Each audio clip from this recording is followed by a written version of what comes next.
안녕하세요, 오독입니다.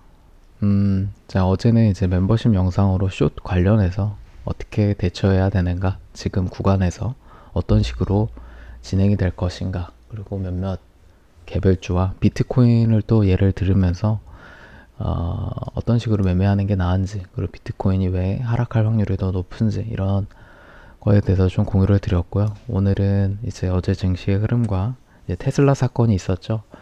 테슬라 사건을 가지고 또 좀 얘기를 하고, 반도체가 지금 중요한 위치에 있는데 이 반도체에 관해서도 좀 이렇게 얘기를 드리면서 제 관점을 공유 드리겠습니다. 여러분들이 이 채널에 오는 건 저의 관점이 궁금해서 오는 거지, 제가 맞췄고 틀렸고 사실 이게 중요하다고 생각하지 않습니다. 그래서 더 이상의 그 이제 분란들은 좀 없었으면 좋겠고, 오신 분들이 제 관점을 그냥 듣고 잘 참고하셔서 저 본인이 보는 뷰와 좀 맞으면은 잘 활용을 하시고, 또 틀리면은 선택을 잘 하셔서 좋은 매매, 좋은 투자자가 되셨으면 좋겠습니다.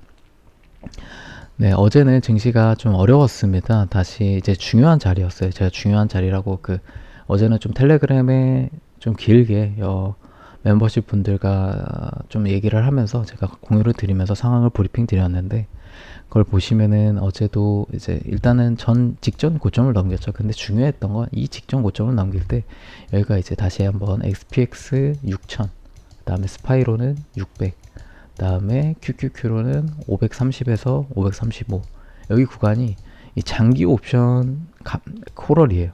그러니까 그만큼 엄청나게 강한 저항 구간이거든요. 그래서 제가 말씀드릴 때 여기를 만약에 이 600이고 SPX 6000이죠. 그래서 만약 여기를 강하게 돌파를 하게 된다고 하면은 엄청 강한 스퀴즈가 나올 거다. 그래서 좀 많이 들어올릴 수 있기 때문에 섣부르게 숏을 물타지 않겠다라고 얘기를 했습니다. 왜냐면 혹시나 뚫을까봐. 하지만 두 가지의 경우를 말씀드렸죠. 강제로 다시 집어넣을 것이다 라고 했는데, 어제 강제로 얼마 지나지 않아서 집어넣더라고요. 그래서 강제로 다시 집어넣어놨다 라고 말씀드렸고, 이렇게 강제로 집어넣었을 때 좀 세게 매도가 나왔어요. 테슬라 얘기가 터지면서도. 그러면서 이제 말씀드렸던 뭐냐면, 이 21,700이 당장은 중요한 구간이다 라고 말씀을 드렸습니다. 여기서 지지를 받았고, 옵션적으로도 이 구간에서의 옵션 매물이 별로 없었어요. 지지 구간이. 그래서 만약에 이탈하게 된다면 2700을 지키지 못한다고 한다고 하면은, 이탈이 확정이 된다고 하면 어디까지 내려간다? 21440 근처까지 내려갈 거다. 그래서 어제 21440 근처까지 빠르게 내려갔다가 다시 여기가 21500에서 550 사이가 이제 푸덜 근처예요.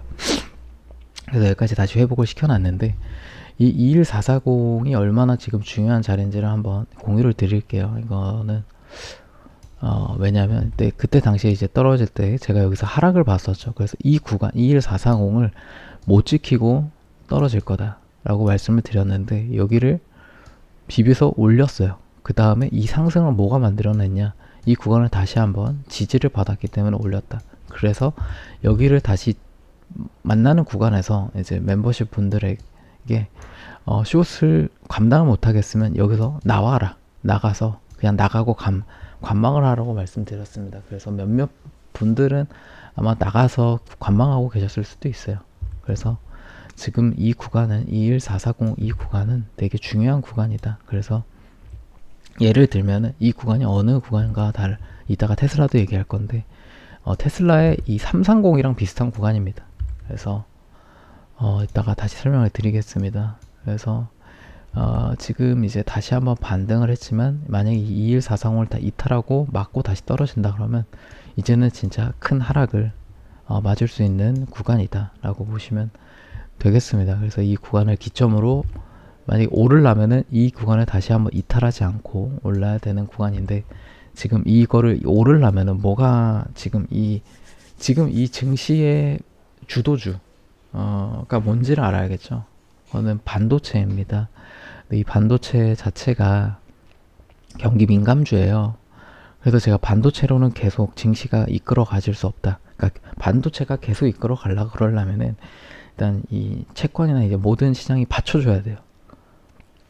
근데 지금 그런 상황이 아니거든요. 그래가지고 지금도 조금 조심해야 되는 구간이다라고 말씀을 드리고 싶습니다. 그래서 지금 이 지수로 봤을 때는 이미 이 여기 도전이 SPX 6000 그다음에 이 22,000 이상으로 가는 이 도전 자체가 리젝을 당했기 때문에 여러분들은 지금 일단은 하락에 유의하셔야 된다 라고 보시면 되겠고, 아직 21440을 지켜줬기 때문에 상승 모멘텀이 아예 깨진 건 아니다 라고 보시면 되겠습니다. 근데 이제 여러분들이 왜 조심하셔야 되는지 이 테슬라와 반도체 이런 부분에 대해서 보여드리면서 설명을 드리겠습니다. 자, 먼저 테슬라입니다. 이제 테슬라는 자, 2일 제가 요 구간에서 출발을 할 때 이 테슬라의 상승은 강하고 빠르게 340에서 350까지 갈 거고, 더 간다 그러면 370까지 갈 거다라고 말씀을 드렸죠. 그래서 이 구간에서 일단 대부분 익절을 하고, 마지막 남은 10% 부분도 이 363 부근에서 익절을 하고 관망을 했습니다. 그래서 여러분들한테 말씀을 드릴 때 어떻게 되냐, 얘가 400의 콜옵션이 어마무시하게 많다 라고 말씀을 드려요. 그래서 400까지는 못 가더라도 만약에 갈라 그러면 이 355를 깨지 않고 올라가 줘야 된다, 테슬라 같은 경우에. 근데 여기서 떨어졌죠. 그래서 마지막 희망이 있다, 이 330을 지켜준다고 하면 다시 한번 불씨를 살릴 수 있지만은, 이 구간을 다시 돌파를 못한다고 하면은 여기서 맞고 강한 CR하게 나올 수 있다라고 말씀을 드렸습니다. 그래서 지금 이 말씀 드린 거는 제가 이 전체 공개형의 영상에 남겼는지, 멤버십 영상에 남겼는지, 텔레그램에 남겼는지 계속 왔다 갔다 하면서 남기기 때문에 전체 공개형 영상만 보시는 분들은 못 들으셨을 수도 있고 그러실 수도 있어요. 그래서 그런 흐름의 전체적인 흐름을 계속 보시려면 멤버십이 얼마 안 하니까 들어와서 보시라는 거고, 그래서 지금 상황에 있어서 제가 제일 중요하게 말씀드렸던 355와 이 330만 보시면 됐거든요. 330을 지켜줬다가 355에서 리젝을 받고 이제 하락이 나오는데, 이 330을 깨임으로써 이제 떨어질 때도 어제 제가 줍지 말라고 말씀을 드렸어요. 어제 왜 줍지 말라고 하면은, 일반적인 그냥 C 하락이면은 이 갭 여기서 줍는 거 나쁘지 않습니다. 근데 어제는 트럼프랑 일론 머스크랑 싸움이 났죠. 근데 이제 일론 머스크가 도가 지나쳤다. 일론 머스크가 이제 그래도 대통령입니다. 대통령이고 일론이 하는 사업을 도와줘야 되는 사람이에요. 그래서 일론이 당연히 화가 나죠. 일론이 지금 원하는 상황이 그 감세 정책에 전기차 판매를, 그러니까 미국 내에서 테슬라가 가장 잘 팔리는데 그 전기차 감세를 아예 다 없애버렸잖아요, 보조를. 그렇다는 거는 미국 내 이제 그 전기차 경쟁력이 떨어진다는 얘기입니다. 근데 중국은 전기차를 보조금을 엄청 밀어주죠. 그래서 중국에서 이제 중국이 이제 이 엔비디아와 협업을 해서 자율주행을 하고 있는데 만만치 않아요. 그런 와중에 이제 자율주행이 그러니까 앞서 나가야 되는데 테슬라가 자율주행에서 앞서 나가려면 어떻게 해야 되죠? 일단은 자동차가 많이 팔려야 됩니다. 로보택시든 FSD든 자동차가 많이 팔려야 된다. 근데 이 자동차가 팔리는 거에 제동이 걸린 거잖아요. 그렇기 때문에 일론 머스크 입장에서는 자기가 열심히 도와주고 해나고 지원도 해주고 공화당 지원도 해주고 대통령도 자기가 만들어줬는데 자기한테 돌아오는 게 이렇게 도와주지 않는다라고 생각을 한 거겠죠. 그리고 도지에서도 그 정부에서도 쫓겨나는 상황이고, 그래서 화가 날 수 있는 상황인데 이렇게 척을 지면 되지 않았다. 저는 이 앱스타인 얘기하는 거 보고 깜짝 놀랐습니다. 이 앱스타인이 아마 그 성착취 동영상 그거거든요. 뭐 관련된 영상인데, 앱스타인이 이제 존재하는데 트럼프 때문에 공개되지 않았다, 이런 식으로까지 얘기한다. 그 다음에 뭐 탄핵 얘기까지 했죠. 그러니까 도를 지나친 거죠. 트럼프도 만만한 상대가 아니거든요. 그래가지고 지금 이 테슬라의 정치적 이 일론 머스크의 행보는 정말 좋지 않다. 그래서 지금 이제 테슬라는 여러분들 제가 말씀드렸듯이 기대감으로 올랐다고 말씀을 드렸죠. 그러니까 엔비디아나 이런 반도체처럼 실적으로 오른 게 아니에요. 그래서 실적으로 이제 보여줘야 되는 입장인데, 그렇기 때문에 지금부터 당장 이제는 기대감으로 오르기 쉽지 않다. 이 기대감에 어느 정도 트럼프의 뒷배가 반영되어 있습니다. 그렇기 때문에 지금 당장 트럼프랑 일론 머스크랑 화해를 하는 게 아닌 이상은 V자 반등 어렵다고 봅니다. 그래서 지금 충분히 매력적인 가격이긴 합니다. 왜 어디까지 떨어졌냐고 하면 이제 푸더리 어제 330이었거든요. 근데 옵션이 진짜 콜옵션이 아예 전멸을 했습니다. 아예 그냥 다 죽어 나왔어요. 이 400이랑 이 위에 있는 콜옵션들, 이 옵션 위에 있던 것들 다 죽었어. 싸그리 다 청산했어, 거의. 그래서 이 푸더리 현재 270, 280까지 내려왔고, 옵션이 이 구간에 엄청 쌓여 있거든요. 그래서 지금 이 구간은 여기 구간을 지지한 라인이고, 여기 구간이기 때문에 일단 295에서 300 부근에서 단기적으로 제가 시야락 이후에는 반등을 하더라도 비빈다 계속.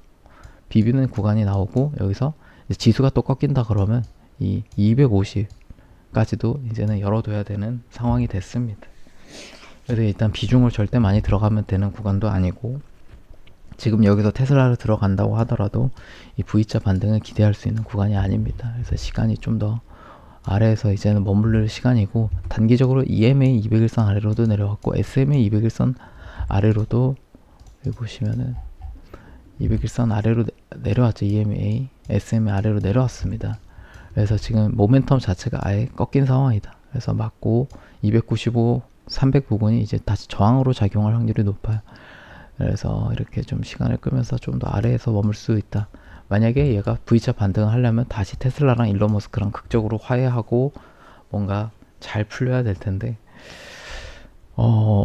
그러기에는 너무 선을 넘었죠. 그래서 지금 자체에서는 테슬라는 지금 들어가셔도 상관은 없지만 좀 길게 조금 고통을 다시 한번 받을 구간이 되겠다라고 보시면 되겠습니다. 다음 실적까지. 그래서 이제는 테슬라는 실적으로 보여져야 되는 구간이고, 로보택시가 발매가 되더라도 그걸로 인해서 기대감으로 이미 그 선반영 됐고 꺼진 거기 때문에 다시 이렇게 그걸로 올라가지 않는다. 그걸 지금 당장 발표를 한다고 해서 시범운행이기 때문에 실적으로 전환되는 건 없습니다. 그래서 그렇게 알아두시고, 여러분들 이제 또 내려갈 때마다 조금씩 모으세요. 제가 말씀드렸던, 아직 테슬라가 이렇게 되려면 하반기라고 말씀드렸죠. 하반기. 이 옵티머스도 나와야 되고 이렇게 좀 장기적으로 봐야 되는 주식이거든요. 그래서 제가 여러분들한테 이게 말씀드릴 때 이 말씀을 드리는 부분은 뭐냐면, 제가 이제 말씀을 드릴 때 뭐냐면, 저는 이제 제가 말씀드릴 때 이제 각 그 종목마다 이 특색이 있다라고 해서 드려요. 테슬라 같은 경우는 불같이 올랐다가 불같이 떨어지고, 불같이 올랐다 불같이 떨어지고, 이런 특성이 있는데, 그런 부분에 있어서 이 옵션을 제가 최근에 옵션이 그렇게 중요하지 않다라고 말씀드렸던 거는, 이 너무 불리시한 옵션인 상황이 있다든가 너무 베어리시한 옵션 상황, 그러니까 이 옵션을 주도하는 사람들은 마켓 메이커예요. 마켓 메이커가 매도자들입니다. 근데 이 옵션의 이 상황은 매수자들에 의해서 결정되죠. 나오는 숫자들은, 이 매수자는 개인과 기관들인데, 결과적으로 이 매도자들이 어떻게 선택을 하냐가 중요한 거기 때문에 이 옵션이 중요할 때가 있고 중요하지 않을 때가 있어요. 그래서 옵션도 제가 항상 말씀드리지만 보조 지표일 뿐이다. 그래서 옵션만 보고 또 투자하면 또 싸그리 망하고, 또 옵션을 안 봐서도 안 되고요.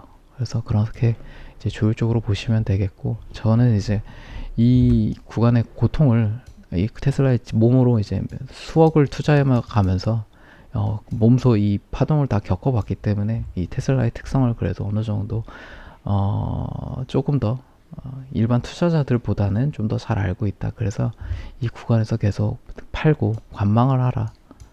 떨어질 때까지 기다려라. 무조건 떨어진다 라고 말씀을 드렸던 거고, 그 부분에서 떨어진 거고, 저는 사실 마음이 아픕니다. 이게 떨어져서 기분이 좋다고 할 수가 없어요. 저는 여기 이제 다시 또 무덤이 생긴 거잖아요. 수많은 사람들이 여기서 탈출 못 해가지고 여기까지 왔는데 더 오를 거라가는 기대감에 탈출 못한 사람들 분명히 있을 겁니다. 다시 무덤이 됐어요. 그래서 조금 마음이 아프고, 지금 이런 구간에 사실 반도체도 지금 이렇게 꺾일 수 있는 사실 구간입니다. 그래서 지금 제가 일단 테슬라를 지금 정리를 하자 그러면은, 일단 250까지 열어두자라고 말씀을 드리고 싶고, 지금 당장은 반등이 나옵니다. 여기가 과한 떨어졌기 때문에 이 푸더리 275고 여기서 구간에서의 하단이었죠. 단기적으로 한 295에서 300까지도 올라갈 수 있겠지만은 다시 한번 그냥 일단 떨어질 확률이 더 높다. 이 구간에서. 그래서 250까지 계속 버텨왔던 구간, 이 구간까지는 일단 열어두고 좀 길게 이제는 봐야 된다 라고 보시면 되겠습니다. 단기적으로 이 화해가 되지 않는 한 올라가기 어렵다라고 보시면 되겠습니다. 반도체는 마지막으로 보고 다음 팔란티어도 한번 보겠습니다. 이제 팔란티어가 어제 리턴이 컸습니다. 이제 120이 푸덜이었는데 이 푸덜까지 이번 주 위클리 푸덜까지 내려온 상황이고, 팔란티어 제가 말씀드렸습니다. 이게 가기가 아무리 호재가 많다고 하더라도 가기가 쉽지 않을 거다. 그렇게 아무리 이제 계속 호재가 불러도 이미 선반영돼서 올라온 게 있기 때문에 계속 그 호재를 가지고 올라오기 쉽지 않고, 그렇게 세력들이 그렇게 만들지 않습니다. 세력들이 돈을 벌려면 올라갔다가도 다시 떨구고 매집을 하고 올려야 수익이 극대화. 여기서 올려서 익절을 하고 떨구고 다시 매집을 해서 올려야 수익이 극대화되기 때문에 이런 과정을 거칠 거다. 그리고 이제 지금 이 떨어진 이유가 팔란티어 이제 정부 쪽 그 독점 그거 관련해서 좀 악재가 나온 게 있더라고요. 그래서 그 부분에 있어서 이제 좀 악재가 나온 것 같은데, 여전히 이 98에서 100불 여기 하단에 올 때부터 조금씩 모아가자. 그래서 상황에 봐서 더 떨어진다 그러면 이제 그 떨어지는 부분에 있어서 또 모아가자 이렇게 보시면 되겠다. 이 위에서는 굳이 지금 살 필요 없다. 결국 팔란티어도 다시 한번 리테스트가 나올 확률이 높습니다. 그래서 그렇게 접근하셔서 계속 이 하단을 기다리자라고 말씀을 드리고 싶습니다. 하단을 오더라도 한 번에 매수를 크게 들어가는 게 아니라 그때 상황을 봐서 지수의 상황을 봐야겠죠.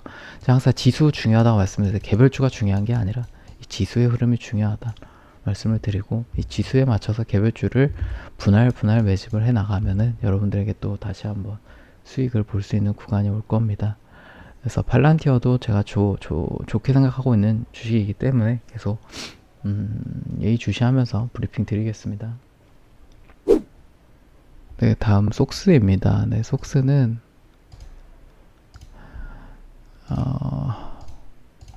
제가 이제 멤버십 분들께는 말씀을 드렸어요. 이 220이 POC 구간이다. 이 구간에서 어마무시한 매물대의 POC이기 때문에 220이 뚫기가 쉽지가 않다. 하지만 현재 200일선 단기 이제 사람들이 중요시 생각하는 SMA 200일선을 뚫었다. 200 이때 기 전에는 이제 부딪히고 떨어졌다가 하다가 이번에 EMA 200일선을 지지하고 올라와서 뚫은 모양이어서 이제 모멘텀은 살아있다. 하지만 이 220 POC 넘기 쉽지 않을 거다라고 말씀을 드렸습니다. 그래서 지수가 SPX 6000을 부딪히면서 이 POC도 맞고 지금 현재 다시 꺾인 상황인데, 아직 200일선 위에 있기 때문에 모멘텀이 꺾이진 않았죠. 하지만은 제가 이제 말씀드리고 싶은 거는 반도체 지금을 중심으로 올라오는 게 엔비디아, TSMC, 브로드컴입니다. 이 기업들이 주도해서 올라가야 돼요. 근데 이 기업들이 이미 지금 당장은 너무 많이 올랐다 라고 보시면 되겠습니다. 그렇기 때문에 이 계속 반도체가 섹터가 올라갈라 그러면은 이 브로드컴, 엔비디아, TSMC 계속 올라야 돼요. 지금 나머지 그 다른 반도체 기업들의 모멘텀은 그렇게 오를 수 있는 모멘텀 자체는 없거든요. 그렇기 때문에 얘네들이 한번 식고 나서 다시 한번 올라야 되는데, 지금 여러분들이 좀 양면성이라는 게 있어요. 그러니까 지금 최근에 ADP 고용이라든가 졸트 고용이라든가 이런 고용이 좀 안 좋게 나왔죠. ADP 특히. 그래서 여러분들은 이제 금리 인하에 포커스를 자꾸 두고 있잖아요. 금리 인하 할 거니까, 이걸로 안 좋아지면 금리 인하 할 거니까 증시가 오를 거다라고, 국채 금리가 내려갈 거니까. 근데 여러분들이 간과하고 있는 게, 이게 기본으로 수반되는 게 뭐다? 경기 침체입니다. 경기 침체. 지금 경기 침체라는 단어를 언론에서 그렇게 다루지 않아요. 그렇게 자주 다루다. 그럼 오늘 만약에 이 고용 발표가 됐을 때 엄청나게 안 좋게 나온다고 하는 건 더 안 좋. 어떻게 반응할지는 저도 잘 모르겠는데, 이 경기 침체라는 단어가 나올 수가 있습니다. 이 경기 침체가 나오면 반도체가 무슨 섹터죠? 경기 민감주예요. 경기에 되게 민감한 주식이란 말이에요. 경기 침체가라는 얘기가 나오면 이 경기 민감주라서 급락할 수밖에 없는 겁니다. 그래서 조심하라라는 겁니다. 이 반도체. 그러니까 지금도 저는 여러분들에게 속스를 들고 계신 분들한테 저는 그냥 파시고 관망을 하시는 게 가장 좋아 보인다. 여러분들이 먹어봤자 그렇게 먹을 공간이 많지 않습니다. 그래서 조금 욕심을 내려놓고 관망을 해라. 지금도 늦지 않았다 라고 생각을 합니다. 숏을 사라는 게 아닙니다. 그냥 팔고서 관망을 좀 하는 게 좀 더 현명한 투자라고 봅니다. 지금 아직 기회는 있거든요. 그래서 이따 풀이장이 오든 했을 때 좀 관망을 하는 선택을 하시는 게 조금 더 제가 확률적으로 봤을 때는 좀 더 현명한 선택이 되지 않을까라고 보고 있고, 이번 주에 이제 고용지표로 얘기가 나와서 경기 침체를 강하게 얘기를 하게 된다 하면 당장 그 파월이 금리 인하할지 안 할지 몰라요. 여러분들 6월은 안 할 확률이 더 높습니다. 그렇기 때문에 경기 침체라는 단어가 더 부각이 돼서 꺾일 확률이 더 높아 보인다. 그래서 이 부분에 있어서 더 오를 수 있더라도 지금 자체는 확률적으로 내릴 확률이 좀 더 높기 때문에 좀 속스는 나와라 라고 생각이 듣고, 저 같은 경우는 이제 속스를 들고 있는데 속스도 너무 많이 들고 갈 필요는 없다. 하지만 속스가 좀 유리한 입장에 있는 구간이긴 합니다 라고 보시면 되겠고, 지수가 440을 21,440 아래로 이탈하는지도 중요하겠습니다. 그리고 이제 제가 이제 브로드컴 같은 경우에는 과한 오버슈팅이다라고 좀 말씀을 드리고 싶어요. 그래서 제가 원래는 이 전고점을 못 넘을 거라고 생각을 했는데 그냥 어닝이 기대감에 못 미칠 거라고 봤습니다. 너무 과했어요. 그렇기 때문에 지금 이제 좀 떨어졌는데 더 떨어질 거라고 봅니다. 지금 250에서 머물러 있는데 최소 230까지는 230이 여기인데 230까지는 단기적으로 좀 빠르게 내려올 수 있는 구간이다라고 보여집니다. 그래서 그 부분에 대해서 그때 제가 이제 브로드컴 숏 관련해서 티커를 여쭤봤었는데 이 배수가 없어서 안 들어갔거든요. 그래서 브로드컴은 여전히 조금 더 여기서 올라간다기보다는 좀 꺾여서 이평선도 많이 벌어졌고 이 부분에 있어서 좀 시키는 시간이 될 것이다 라고 보여지고요. 엔비디아도 여기서 이제 다시 한번 이 더블탑을 만들었기 때문에 이 구간 제가 넘기 힘들다고 말씀을 드렸습니다. 여기도 똑같이 콜옵션이 너무 많아요. 그래서 이거 매도자들이 안 줄 거다 때문에 지금 당장은 조금 하방의 압력이 가해질 확률이 높아 보인다. 그래서 다른 얘네들 이 대장주들이 꺾이는데 다른 이 반도체 주식들이 들어올리는 그런 상황은 아니다.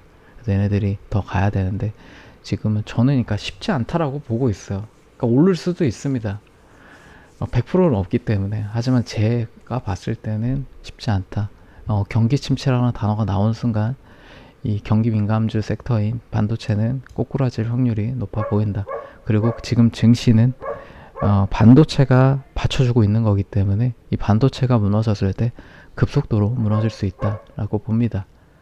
네, 그렇게 봐주시면 되겠습니다. 네, 오늘 영상 여기까지 하고요. 오늘 고용지표가 있습니다. 이 고용지표의 발표가 어떻게 나오냐에 따라서 다시 21440 이탈하고 강하게 이탈할 수 있어요. 만약에 강하게 이탈하는 경우에 저는 최소 2%의 하락은 염두에 둬야 된다. 그리고 월요일, 화요일도 떨어질 수 있습니다. 그리고 그 다음 주인가 다다음 주에 또 CPI 발표가 있죠. 그래서 그때 또 그게 어떻게 나오냐에 따라서 다시 한번 반등은 할 수는 있거든요. 그래도 결과적으로 지금 좋지 않은 흐름으로 갈 확률이 더 높아 보입니다. 제가 여러분들한테 말씀드리고 싶은 거는 일반 투자자분들이 이런 구간에서 샀다가 물리면 이게 대응이 쉽지 않습니다. 여러분들 그러니까 이게 뭐 유튜버들을 입은 사람 여러분들 여기 이탈하면 손절하셨어야죠. 이러는데 손절을 로스컷 안 했어요? 이렇게 얘기를 하잖아요. 왜 안 했어요? 이런 식으로 얘기를 하는데 이거가 일반 투자자들 그러니까 제가 겪어봤어요. 그러니까 저도 옛날에 그런 투자를 안 해봤겠습니까? 해봤을 때 겪어봤을 때 이 손절이 쉽지가 않습니다. 그 말이 뭐냐면 금액이 커지면 커질수록 그 손절이 쉽지가 않아요. 그러니까 여러분들이 여기서 한 10만원, 뭐 100만원 요 정도 투자했다? 그 손절을 하거나 이런 건 쉬워요. 근데 이런 구간에서 1억, 뭐 큰 돈, 1억 이상이 들어가잖아요.